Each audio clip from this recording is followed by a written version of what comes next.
भारतीय संविधान में आपातकालीन प्रावधानों का मौलिक अधिकारों पर क्या प्रभाव पड़ता है, अब हम इसकी चर्चा करेंगे।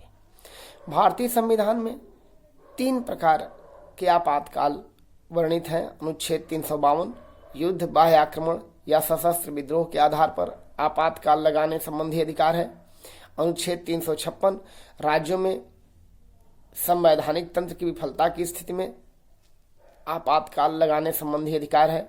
और अनुच्छेद 360 वित्तीय आपातकाल है, जो तब लगाया जाता है जब देश की आर्थिक स्थितियां अनुकूल न हो। अनुच्छेद 356 और 360 इन दोनों आपातकालों का मौलिक अधिकारों पर कोई प्रभाव नहीं पड़ता। अनुच्छेद 352 के अंतर्गत जो आपातकाल लगता है वह युद्ध, बाह्य आक्रमण या सशस्त्र विद्रोह के आधार पर लगाया जाता है। इस प्रकार का आपातकाल तब लगाया जाता है जब केंद्रीय मंत्रिमंडल भारत के राष्ट्रपति को लिखित रूप से यह सूचना दे और लिखित रूप से उसे आपातकाल लगाने के लिए अनुरोध करे। युद्ध या बाह्य आक्रमण के आधार पर जब अनुच्छेद 352 लगाया जाता है, तो जैसे ही युद्ध और बाह्य आक्रमण के आधार पर अनुच्छेद 352 लगाया जाता है, तुरंत ही भारतीय संविधान का अनुच्छेद 358 क्रियान्वित हो जाता है।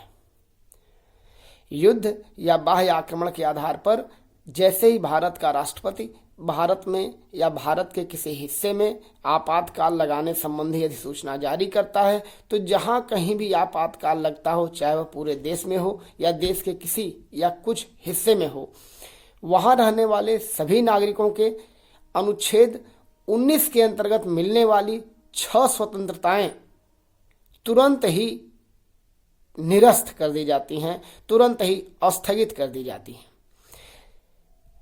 यह जो प्रावधान है कि युद्ध और बाह्य आक्रमण के आधार पर आपातकाल लगने पर अनुच्छेद 19 का निलंबन, यह भारतीय संविधान के अनुच्छेद 358 में वर्णित है।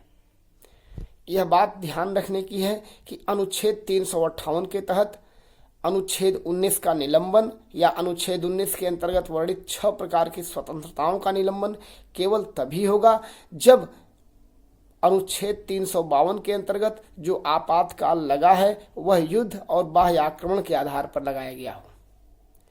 जब सशस्त्र विद्रोह के आधार पर भारत में आपातकाल लगता है या कभी लगेगा, तो अनुच्छेद 358 तुरंत क्रियान्वित नहीं होगा, अर्थात अनुच्छेद 19 के तहत मिलने वाली 6 स्वतंत्रताएं अनुच्छेद 358 के द्वारा स्थगित नहीं की जाएंगी। भारत के राष्ट्रपति को यदि लगता है कि युद्ध और बाह्य आक्रमण के आधार पर भारत में जो आपातकाल लगा है उसमें अनुच्छेद 19 के तहत मिलने वाली स्वतंत्रताओं के अलावा उस प्रभावित क्षेत्र के नागरिकों के अन्य मौलिक अधिकारों को भी स्थगित करने की आवश्यकता है, तो वह भारतीय संविधान के अनुच्छेद 359 का सहारा लेगा और उसके अंतर्गत बताएगा कि जब तक प्रभावित क्षेत्र में युद्ध या बाह्य आक्रमण के आधार पर आपातकाल लगा है, तो अनुच्छेद 359 के तहत नागरिकों के इन मौलिक अधिकारों का जिनका उल्लेख वो करेगा, वो मौलिक अधिकार तब तक स्थगित रहेंगे जब तक कि आपातकाल लगा हुआ है।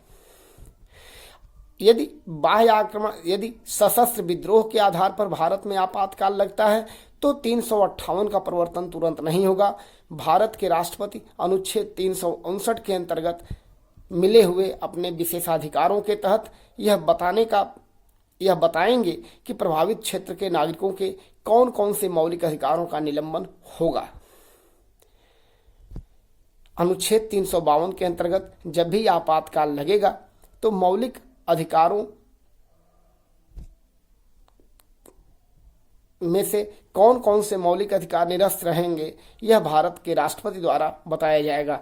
लेकिन किसी भी दशा में भारतीय नागरिकों को मिलने वाले अनुच्छेद 20 और 21, अनुच्छेद 20 जो प्राण और दैहिक स्वतंत्रता से संबंधित है, अनुच्छेद 21 जो जीवन के अधिकार से संबंधित है, इन दोनों अधिकारों का निलंबन कदापि नहीं होगा। अर्थात आपातकालीन दशाओं में भी अनुच्छेद 20 और 21 बने रहेंगे, इन्हें छीना नहीं जा सकता।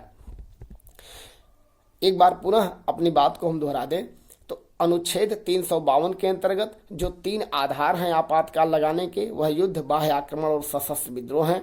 युद्ध और बाह्य आक्रमण के आधार पर जैसे ही भारत का राष्ट्रपति मंत्रिमंडल की लिखित सूचना के आधार पर आपातकाल पूरे देश में या देश के किसी या कुछ हिस्से में लगाएगा, तो जैसे ही युद्ध या बाह्य आक्रमण के आधार पर आपातकाल लगेगा, तुरंत ही अनुच्छेद 358 क्रियान्वित हो जाएगा।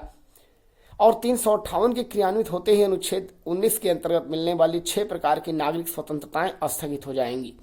यदि भारत के राष्ट्रपति को लगता है कि अन्य मौलिक अधिकारों में भी कटौती करने की आवश्यकता है, तो वह अनुच्छेद 359 का सहारा लेकर आदेश जारी करते हुए बताएगा कि जब तक आपातकाल लगा है तब तक इन मौलिक अधिकारों की क्रियान्विति संभव नहीं है, अर्थात ये मौलिक अधिकार स्थगित रहेंगे। लेकिन किसी भी दशा में अनुच्छेद 20 और 21 का निलंबन नहीं हो सकता।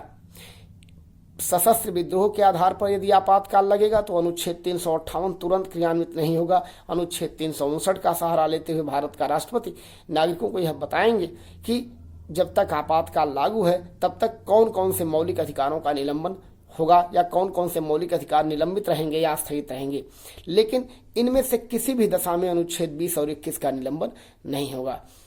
अनुच्छेद 356 और 360, इसके बारे में मैंने बताया कि अनुच्छेद 356 और 360 का मौलिक अधिकारों पर कोई प्रभाव नहीं पड़ता।